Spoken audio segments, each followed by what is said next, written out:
Elevate TV, advancing kingdom lifestyle.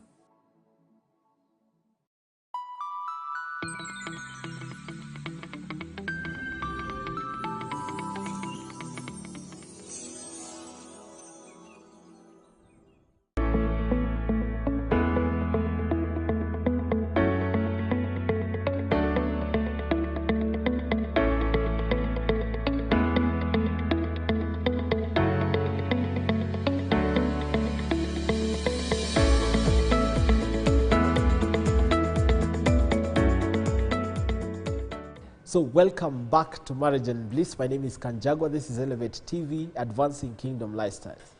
Last week, I hope you did not miss the show because we learned a lot about the minister and marriage.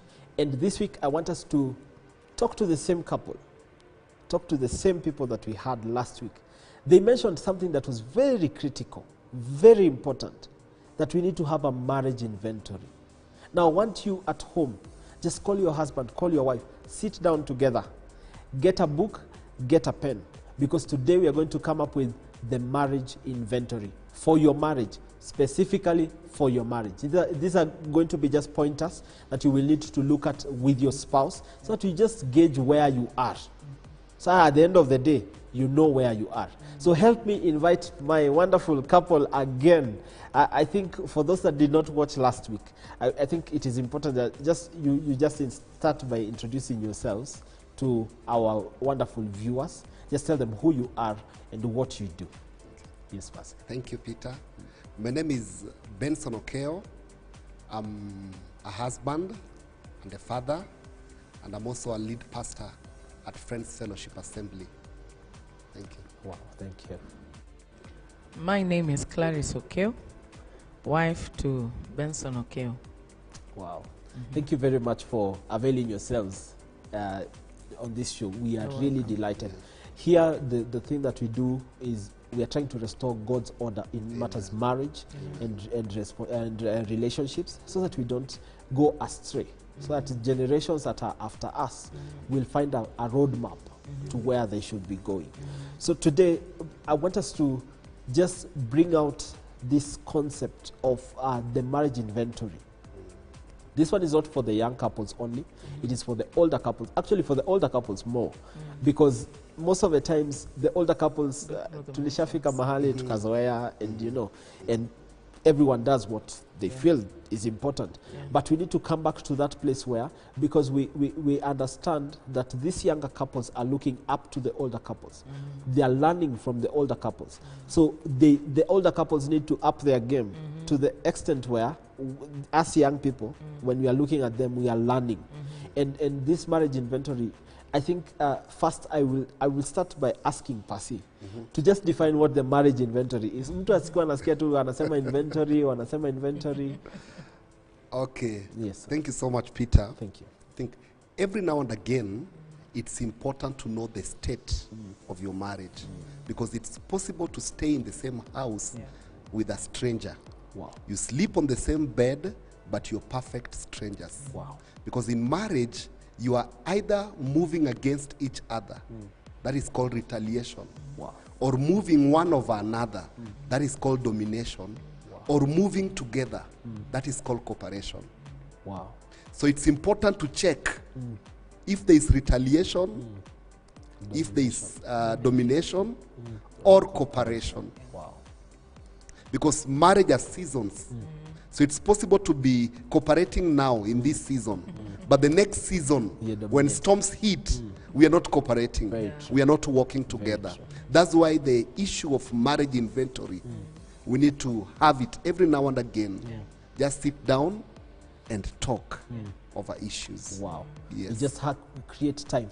For you, Mom, when we are creating this marriage inventory, do we need anyone else around us? Ama ikuwe tu ni sisi wawili tumeketi chini and we are looking at our issues? Does it have to be in the house? Does it have to be out there? What are some of the things that need to be in the environment to make it conducive so that whatever we are talking about, we're able to get, unajua unaweza kuwa kwa nyumba mtoto alie, then the inventory isimamishwe kidogo, umekimbilia you see. What are some of the things that you would advise that the environment should have for you to have a clear time to do the inventory? I think number one, it should be a place that both of you are free from distractions.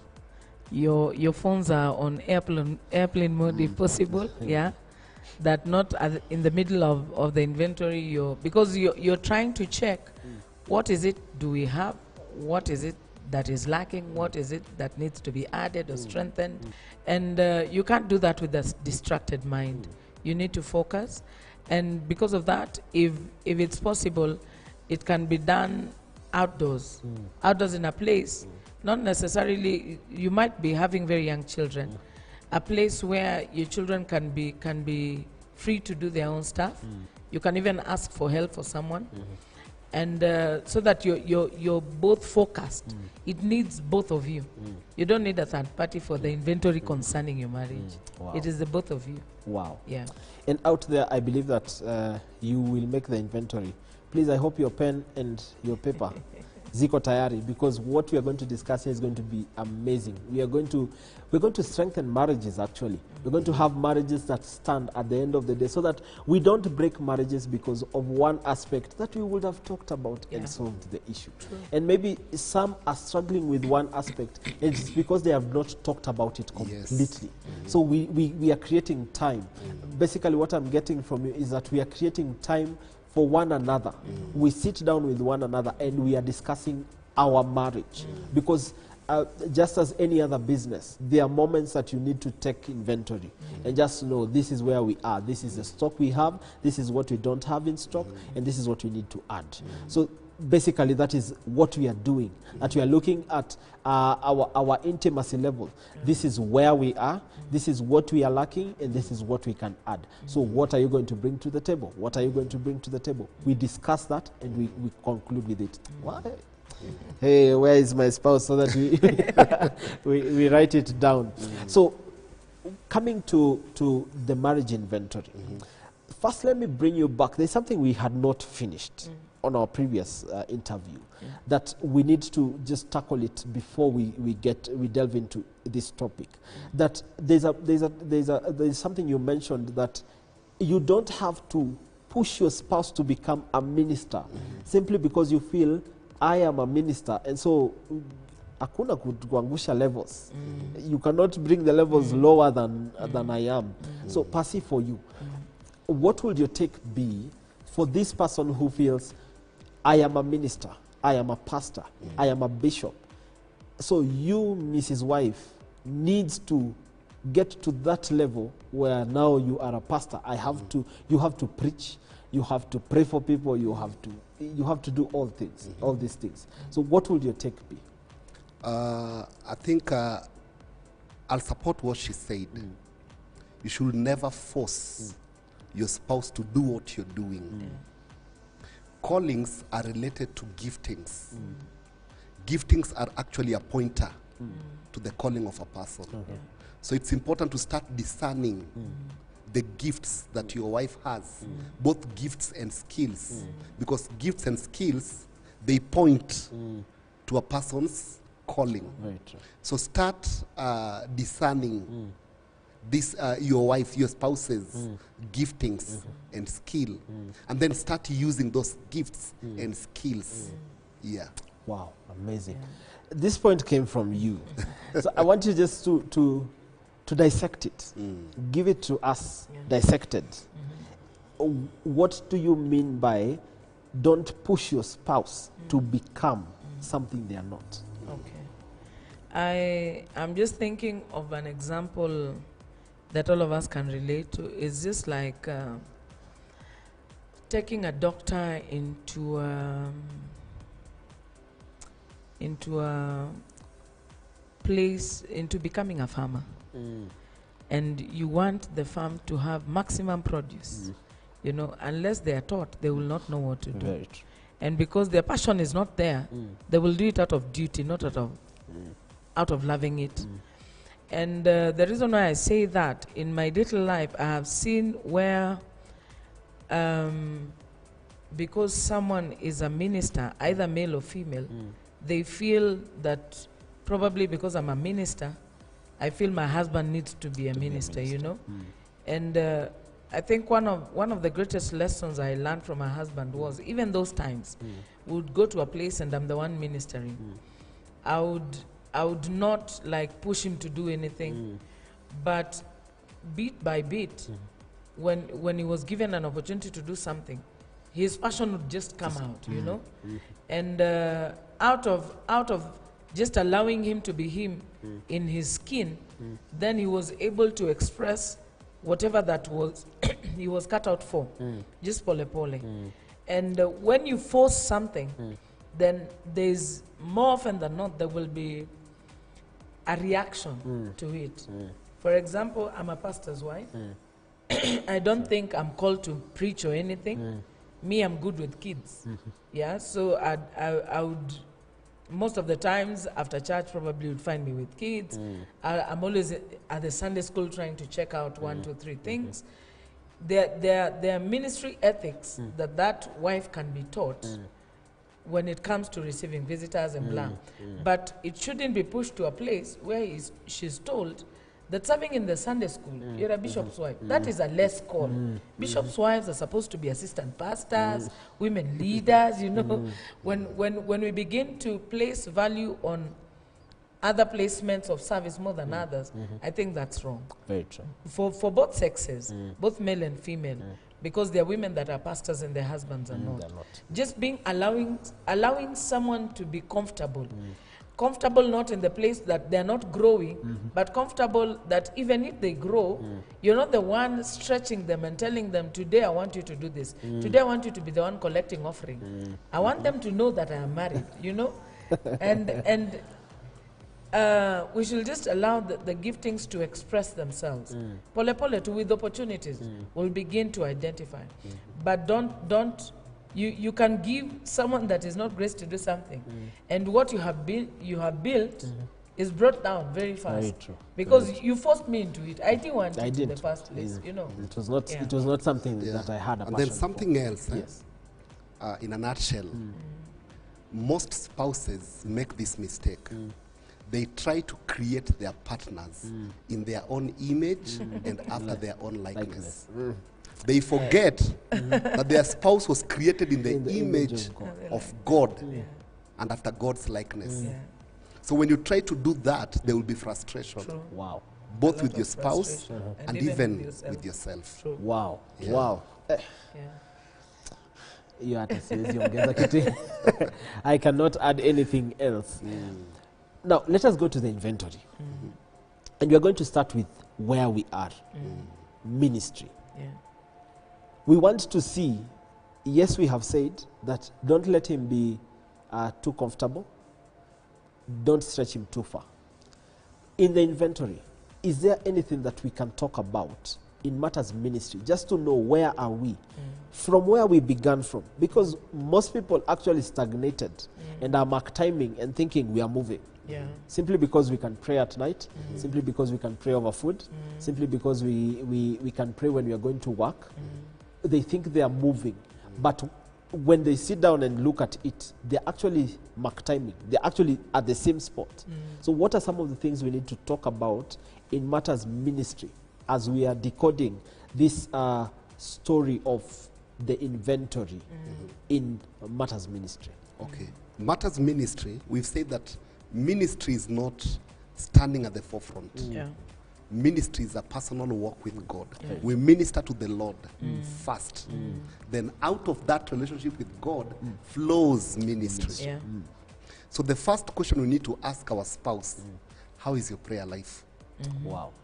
How is your prayer life? How is your study life? Are you studying? Yeah. Which book are you reading currently? Which material are you reading currently? Yeah. So I think it starts there. What challenges are you having in your personal walk with the Lord? Wow. Yeah.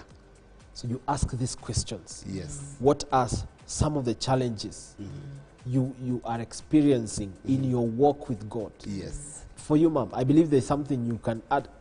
Mimi Aki, I wish I had a pen and a book because I will write all this. Yes, ma'am. For me, I think it's just the same thing. And apart from prayer life and the reading of books, you also need to ask each other, who are you accountable to in this season? Wow. Or who is it that is challenging you in this season? Because again, you will find that at a particular season, you'll be drawn to someone who does something that you're passionate about. And you will walk with them for a season. And then when that season ends, God will just somehow bring in someone else. And yeah, you need, and for that to work, by the way, you need to be truthful. Just tell your, I mean, I said that we are friends. We are friends, true. So tell your spouse, hey, in fact, the day you told us to fast, I didn't fast for 2 days. I only fasted for 1. But if your relationship is the one like officer and then I'll not even say, I'll just say, I am very okay.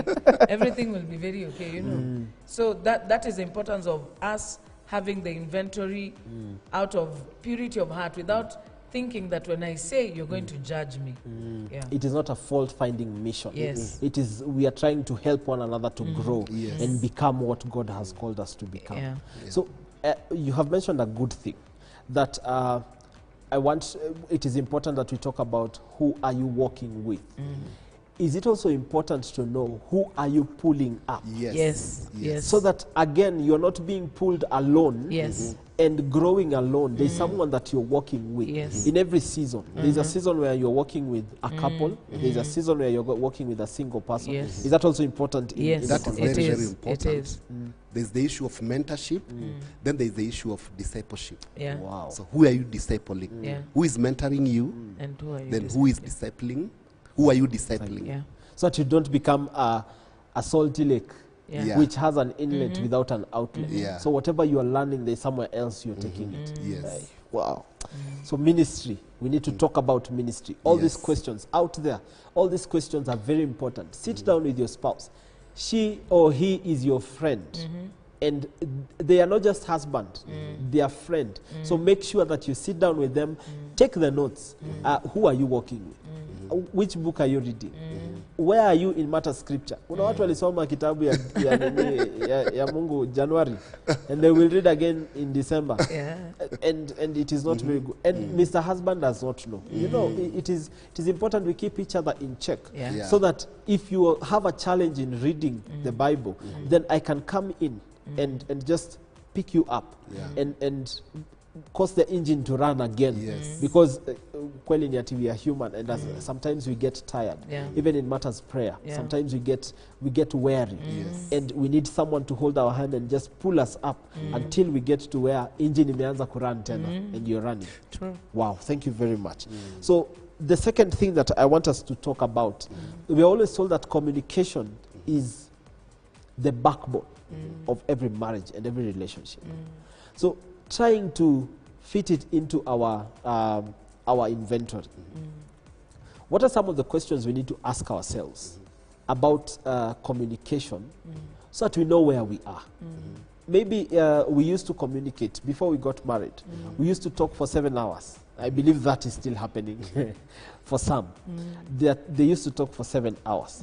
But it got to a point where 1 year down the line, we are only talking for 2. And 5 years down the line, 30 minutes ni kujaribu. And maybe it gets to a point where the only thing that we say is good night, good morning, and we are gone.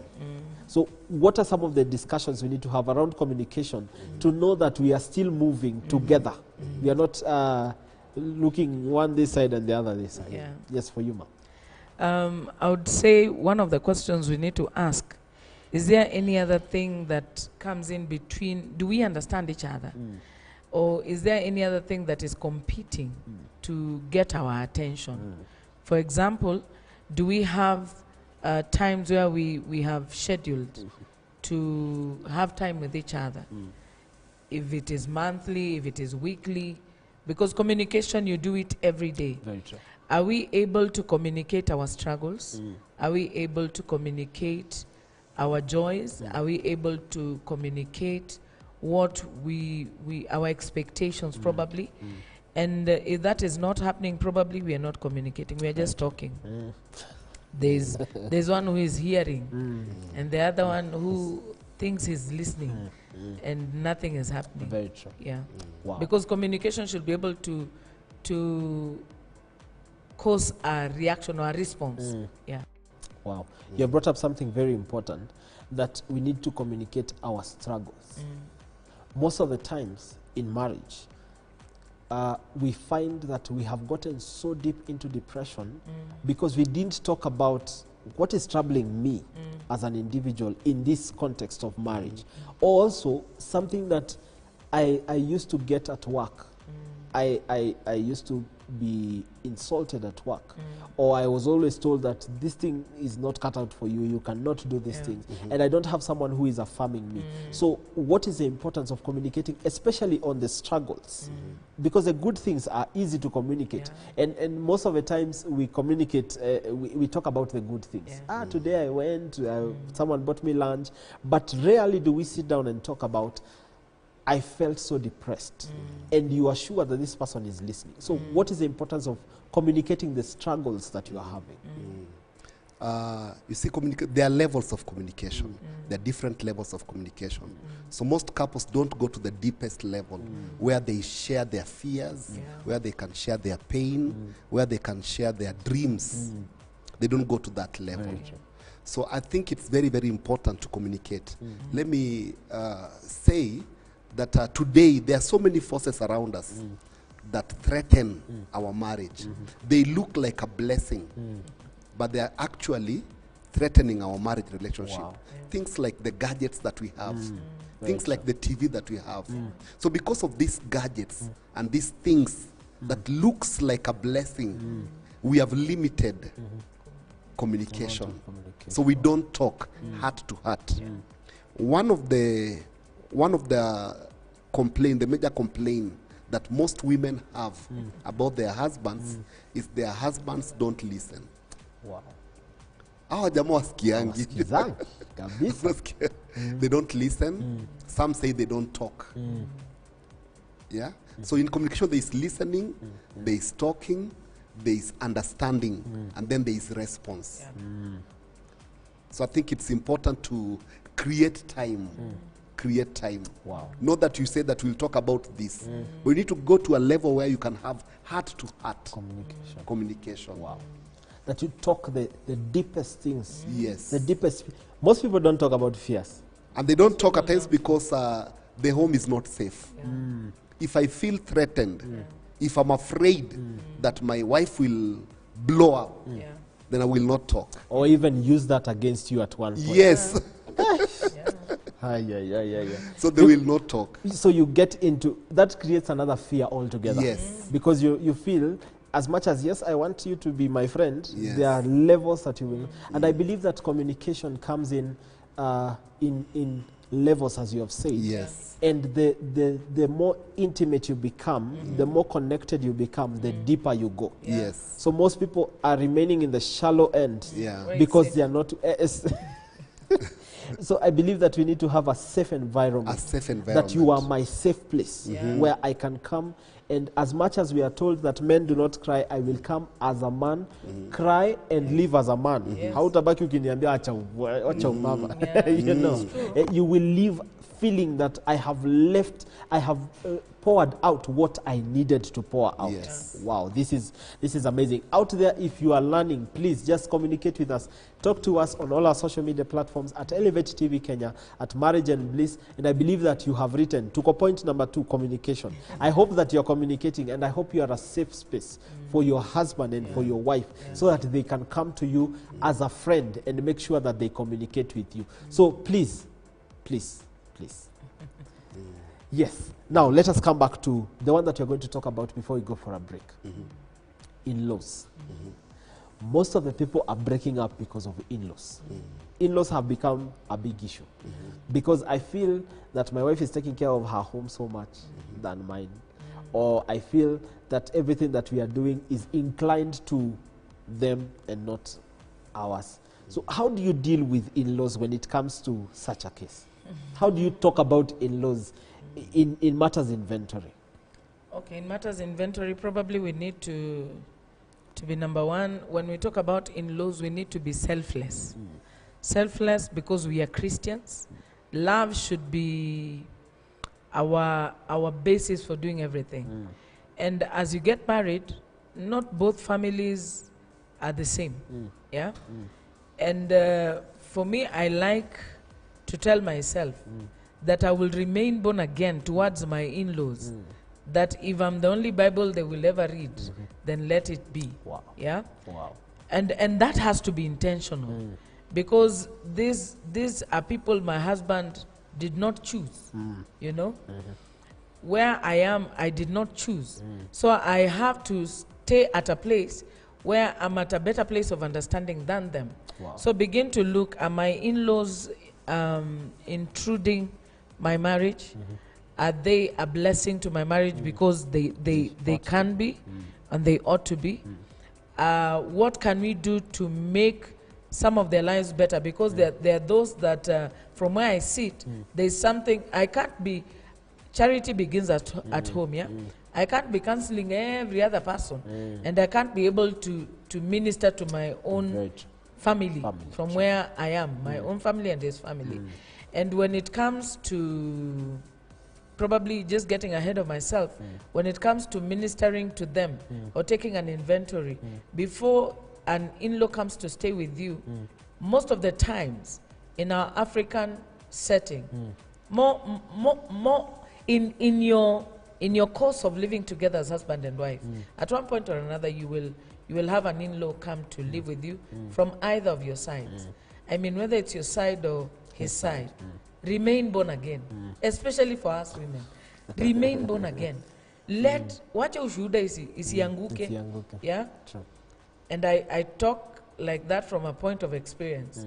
I had one of my in-laws, I still have her with me, though she's working elsewhere, for about 7 or 8 years, yeah. And she came when she was not born again. She got born again. She has grown. She's a minister now. Wow. In her own right. Yeah. And that would not have happened if in church I'm born again and at home I'm something different. You know? You are different. Yeah. Women, please remain born again. Matters in law. Women, remain born again, matters in law. So we're going to go for a break. Then we'll come back to you, Percy, just to give us your view on matters in law. Because I believe that you have, having interacted with her side of the family, you have an experience with in-laws and you know how to deal with them. What are some of the pointers we need to look out for so that they don't become again piri-piri? Yeah. Kwa familia. Yeah. So do not touch that dial. Make sure that you hold it there.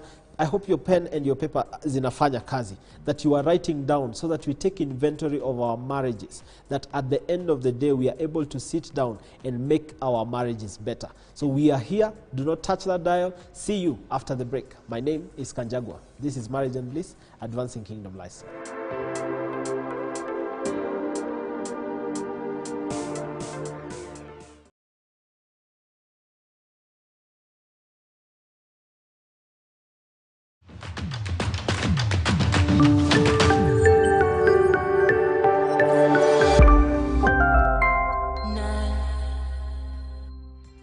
Kids Entertainment. I have the enemy in sight.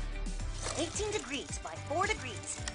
Factors like Inspiring moments. In life's journey, there is that one defining moment. I remember I touched them, they were still warm. And I just told them sorry. Deep conversations on spiritual, political, and economic issues. In 2017, you offered your candidacy for the President of the Republic of Kenya. Top local gospel tunes.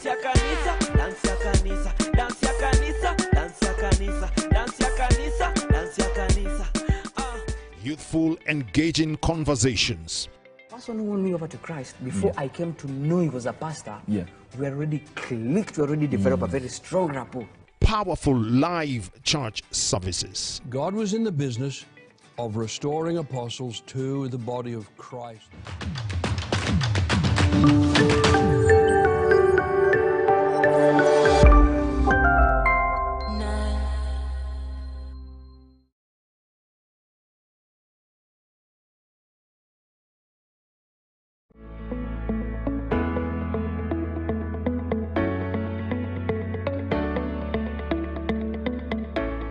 So welcome back. I hope you have not touched that dial, because we are learning a lot from this place. If you missed the first section of this episode, please make sure that you find it anywhere you will find it. We will be live on Facebook, we'll be live on YouTube. Make sure that you get us on all our social media platforms at Elevate TV Kenya, at Marriage and Bliss, and you will be blessed. We are doing the marriage inventory, and we have tackled ministry, communication, and in-laws. And I know that you out there with your spouse, I hope that you're seated together, you're doing the inventory together. Just write down the notes, because I know it will take you a whole day to do the inventory. And as our guests have said, take time, go and find a secure place, a safe place where you can sit down and do the inventory together. Let me bring it back now to you, Pasi. We are talking about in-laws. Mom has given us a good side of the ladies. Na akasema wanawake tafadhali tuokoke vizuri. Please make sure that you're born again kabisa in matters in-laws. Now I want you to bring it to the men's side. Talk to the men in matters in-laws and the inventory. Okay. Thank you so much, Peter. In-laws are a blessing because relationship has two people. There's the first and the second. Then there are other relationships that flow out of that. They are called the third parties. And the first third party interference in marriage that we see in the scriptures was in the marriage between Adam and Eve. Serpent interfered with that marriage. He was the third party that interfered with that marriage. So we see Satan intruded. He was not invited. He looked for a space and came in. So third parties are not welcomed, but they know how to intrude. They are subtle. So he intruded, then he interfered with their fellowship with God and with one another. Then number 3, he isolated Eve. Then lastly, he injured the marriage. So all third parties, in-laws are third parties. Given opportunity, they can intrude on your marriage, they can interfere with your marriage, they can isolate either one of you, then they will ultimately injure your marriage relationship. Now back to your question, how are we supposed to manage our in-laws? The first thing, we need to accept our in-laws the way they are. Some of them are very difficult, so we need to accept them with grace. Understand that some of our people are very difficult. But now, since they are our people, they are now become my relatives. Very true. So I have to accept them the way they are. Very true. So I need to demonstrate grace to them. Then secondly, we need to set clear boundaries. Clear boundaries. For example, they are not supposed to come into your house when they decide to. They should be invited. Very true.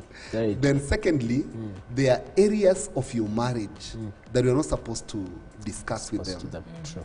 Don't talk to them about your sexual area, your bedroom. Your bedroom is private. Very true. So never share with the in-law, with your sisters or with your brothers, anything about your bedroom. Very true. Then also don't talk about your finances with the in-laws, because some of them will use the information that you've given them to isolate the two of you. Wow. So never share your finances, how much you earn, how much your spouse earns. That is private and confidential. Don't share with the in-laws. So thirdly, we need to protect our spouse from our in-laws. Wow. Protect your spouse from the in-laws. For example, she came to our place. She doesn't know our place, but I know our people. Exactly. I know those who are difficult. So what I try to do with wisdom, they don't know. But in effect, as I protect her, I'm also protecting them from her. Very true. Because at times they can aggravate her. Then they will be hurt.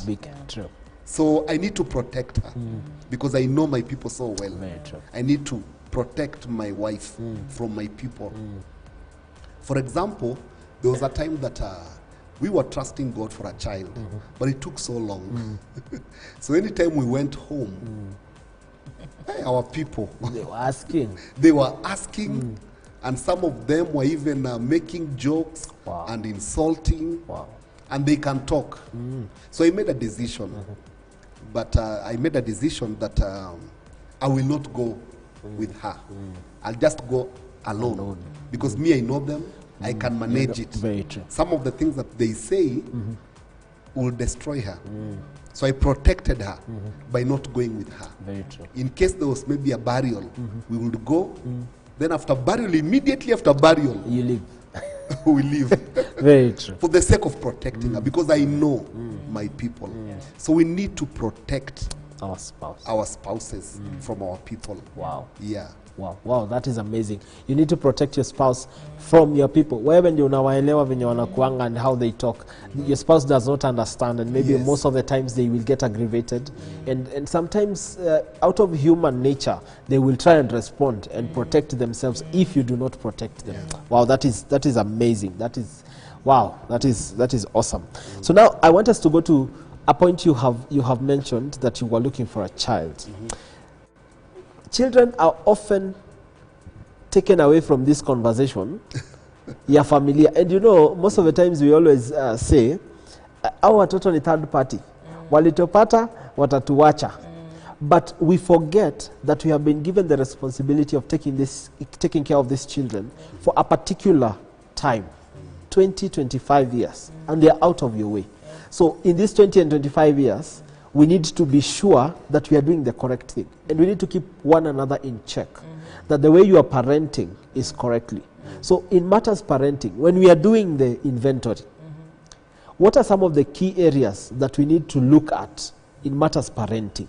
So that we don't just say that we are parents, and at the end of the day, our children become the worst in school because they are bullies and nobody has corrected them. Or maybe we are saying baba yake atamcorrect na baba yake anasema mama yake atamcorrect. So at the end of the day, the child knows that you two are not in sync. So because I know you are not in sync, I will come and ask mommy, we have a trip, they're asking for 500. Mommy gives me 500. I run to daddy, we have a trip, they're asking for 1,000. Because this child knows that these two people do not communicate about me. So if because they don't communicate about me, I can maximize that time. So what are some of the things that we need to talk about when it comes to parenting and inventory? First, I would say be intentional in parenting. Be intentional in the sense that get to know what do you really want in your children, or what do you want for them. And then number two, be consistent in your modes of discipline. I'll not hear my husband disciplining our children and I'm like, hey, utaniulia mtoto. And kids are very interesting, they hear. Very so okay, I know how to play psychology with these two people, you know. And then thirdly, model Christ to your children. Wow. We are the first scriptures they read, like the fathers, they're the first father they can relate to before they come to a place and know that they can also relate to God. So if there's fault in their fatherhood, then our children become deformed emotionally, especially. So I think be intentional and be consistent and model Christ. Wow. Yeah. Wow. Wow. That is amazing. So Pasi, watoto, they look up to us as the parents. Yes. And they will look up to you, the young men that you're bringing up will look up to you, and they are trying to see whatever you do. I have seen boys who carry spanners and nyundo simply because they know that they are libeba hivi. And they start doing things that you used to do. I have heard of one who used to go to a corner, the corner that the dad used to go to pray. And because the dad used to go to pray with a kitamba, because he knows he will sweat. He knows it is work. Yeah. So when he gets there and prays, the child used to take the same kitamba and go there. She was learning how to talk, but she was doing exactly what the father was doing because she is learning from the father. So some of these things, what are some of the things that we model? Yes, there are things that we will say, and tell the children this one is wrong, this one is right. But there are things they will look at what we do and pick from what we do. So how do you keep yourself in check as a man, away from a man of God, because now here you are a father. As a man, how do you keep yourself in check so that whatever you do, you are sure that in the inventory, wakati mtakaa muangalie your inventory in parenting, that she will tell you, you have done a good job in this area. So how do you keep yourself in check? Yeah, I think like you've rightly said, children do what they see more than what you tell them. So I think we need to be very careful with the example that we set for our children. The first example, we are men of God. We are servants of God. So I think we need to model that at home. If you want to teach your children spirituality, let them see you praying. It's important. Let them come to your room and find you kneeling down. Let them find you raising hands to God. At times we hide from them. You remember Jesus, the disciples, Jesus' disciples, they saw him praying. Then they asked him, Master, teach us how to pray. They saw. So even children, they are always seeing. So what example are they seeing? So I think spirituality is important. Let them see you praying. Let them see you studying the Bible. Study the Bible for yourself. Then study it with them. Let them see that. Then also we need to model work. Work is a blessing. Very true. There are aspects about ourselves that we will not discover if there is no work. Very true. So your true self comes when you're working. Your potential. So we need to teach them the value of work. That it's important to work with your hands. It's important to work with your mind. We need to model that. That we cannot, they can only see when we are doing it. So at times as parents, maybe like it was a season of Corona. At times just take your child, go to the workshop and make a stool. Very true. Very true. Bring along your son. Let him see you do something. Actually, where we are going, we need to start teaching our children life skills. Things that they can do with their hands. It's important to take them to school. But beyond school, we need to teach them to do things with their hands. Very true. There's one company I've been following up with, and they have a day where you bring your child to work so that they see what you do. And I think it is very important even for companies out there to create that moment where this father is bonding with his son at work, so that when the son is asking for biscuits, he knows that this is where my dad goes to work. This is what he does in a normal day-to-day basis. So that he is proud of his father, even if whatever the father does, he is proud of it and he is part of it. And I think the Indians have mastered that they have known that if I work with my children and teach them what I do, then this business will never fail. And I think we need to get to that point as Christians, where we teach our children trade, that they know this is how you should work on everything. Wow, that is amazing. I think something else. Yes, sir. You remember, God is our heavenly Father. So his first children was Adam and Eve. So before Eve came, God wounded Adam to bring out Eve. So in the course of parenting, we will wound our children. So like God, we need to realize when we've wounded our children so that we can heal them. They don't grow with that wound. You remember God, before bringing Eve to Adam, God had to heal Adam first, heal the wound first. So it's important that as fathers, we really need to, even as parents, both of us, because we have father wounds, we also have mother wounds. And at times in the process, you're trying to bring out the best out of your son, out of your daughter. In that process, you can wound them. So again, it's important to check if they are wounded in any way. That requires a lot of attention, a lot of connection. You connecting with them so that you are able to discern Very if true. they are wounded in any way, so that you can minister healing. They don't grow with that wound. Yes. Wow. Yeah. Wow. They don't grow with that wound. Yes. Because at the end of the day, they grow with that wound and it will affect you. It will affect And they you. will also wound others. They will wound others. They are wounded soldiers. Yeah. So they are going wounding everyone else. Yes. And most of the times, one of the greatest wound is absenteeism. Absenteeism. That you are not there. So they have already adjusted to living without you. So when you come back and you think, now I am retiring and I want to come back to my family and They don't sit need there, you are nowhere. Yeah. Wow. Wow, that is amazing. That is a conversation that needs to be intentionally brought to the table. Yes. That parents should know that you are wounding your children, Yes. but you need to know where the wound is so that you bring healing Yes. before you continue with the journey. Yes. So they don't become wounded people at the end of the day, wounding others. Yes. Wow, amazing, amazing. Now I want us to talk about something that most people are shying away from when it comes to church and talking about marriage. Something that we cannot run away from. Sexual intimacy. This is something that is part of any marriage. It is part of any union of two. So when it comes to sexual intimacy, what are some of the pointers we need to look at to know if our inventory should be ticked? Is it there? Is it not there? Are we doing it correctly?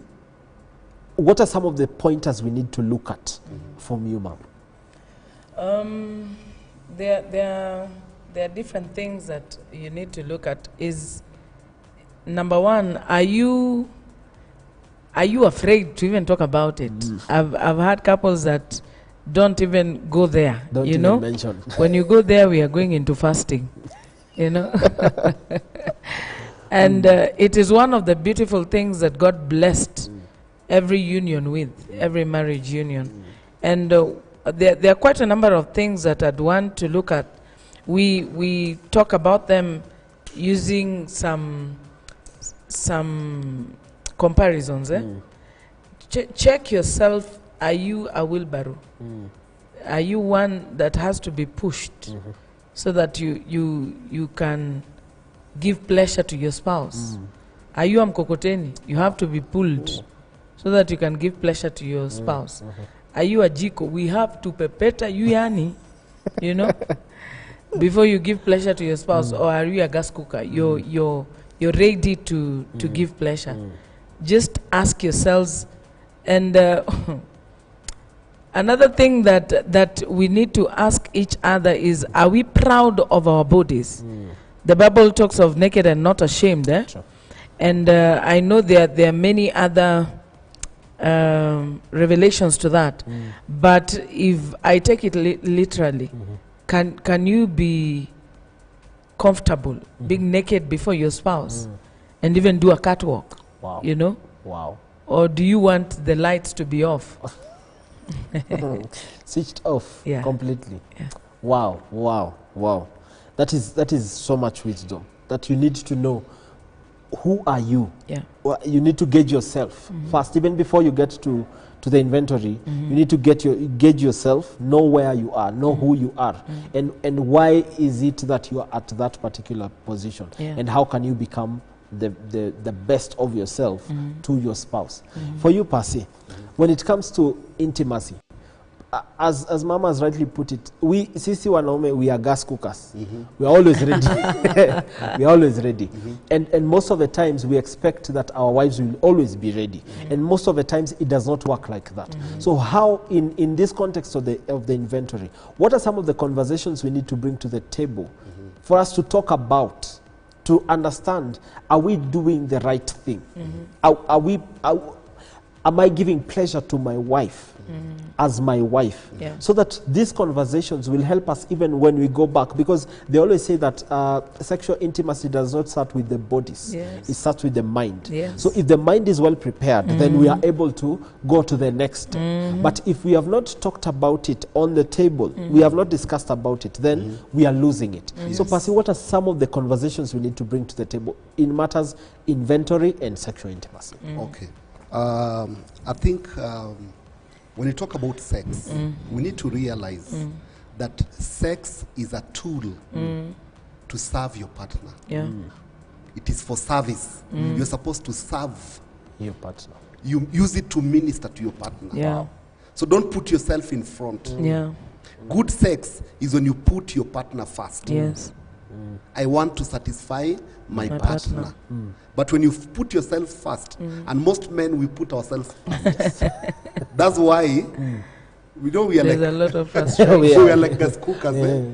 So you know you put yourself first, but you forget about your wife. Wow. So when you do that, you end up wounding that woman. Yeah. Then you do it over and over and over until she disconnects. Yeah. Totally from you. Wow. So I think it's important to realize that it's a tool for serving your partner. Yeah. Then secondly, we need to talk about availability. Are we available sexually? Because again, it's possible that you're sleeping on the same bed, but you're not available sexually. So the issue of availability, we need to talk about availability. Then with men, hallelujah, men. Hallelujah. We need to talk about patience. Yeah. We need to talk about patience.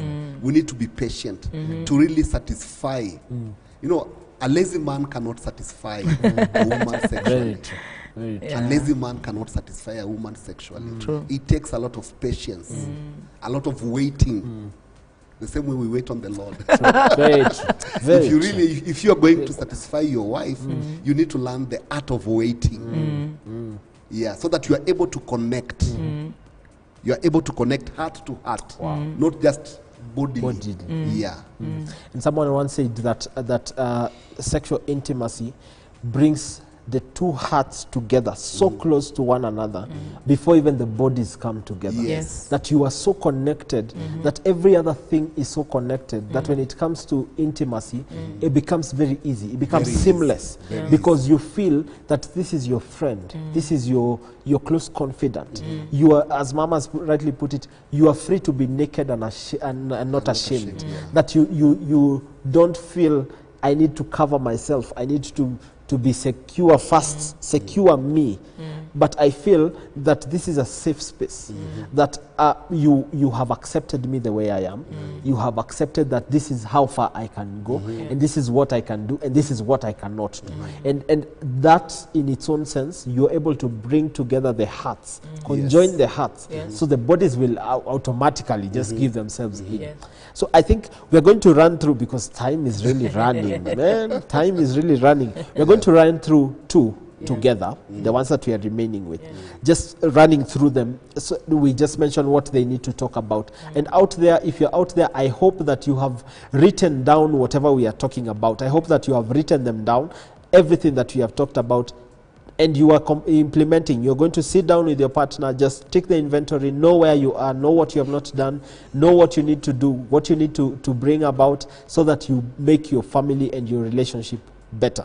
So I want, Mom, just to go through conflict management and finances, just running through them in 1 minute. Just what do we need to talk about when it comes to conflict management and finances? On conflict management, I'd say stick with the issue. Don't drag other things, past issues. Stick with the current issue. Deal with the issue. Don't attack the person. Deal with the issue as separately. And then don't let us try to manage conflict again in a safe space, not in a place where you will feel like you're the one being attacked, or you're the one being lynched. Yet the other person is at advantage. And then thirdly, let us talk about issues as soon as they rise. Let us not like pile up issues, and then one time, I call it the Coca-Cola syndrome. One time when someone just they just trigger something, and hey, wanashanga hala, were we talking about a spoon? You know, because people argue. It just takes a small trigger for the whole explosion to come up. And then about finances, be open about your finances. Be open up yourselves to avenues that you can be able to learn more about finances. Actually, I I have learned that money tends to attract more money. Yeah? And poverty is a spirit. So let us change our mentalities. Let us challenge each other to grow financially. Let us know what are the financial streams coming in. Is there a way we can improve, strengthen, and add if need be? But also don't feel under pressure to live life according to someone else's standard. Just cut your cloth and walk your path. Pole pole too. Wow. Yeah. Wow, amazing. Pasi, for you, finances and conflict management. How would you, what are some of the conversations you need to bring to the table? Okay, let me just start by saying that conflicts are normal. They happen everywhere. So conflicts are normal, but how we respond to them, that is what makes the difference. Then secondly, most conflicts have history. So before we even, I think the first question we need to ask is, how is your heart? How is your heart? When you're talking about conflict, how is your heart? Is there unforgiveness? Is there bitterness? Are there things that you think we need to address? Things that maybe the kitambo that we need to put on the table. Wow. That is when it comes to conflict. Then finances, I think money is good and money is important. It brings flavor to everything that we are doing. So I think it's also important in marriage. But we need, we've discovered that most people don't talk about finances. They only talk about finances when there is a crisis. And what happens then is just a first aid. You don't address the issue. Very true. Very true. So it's important to ask yourself, what are our income streams?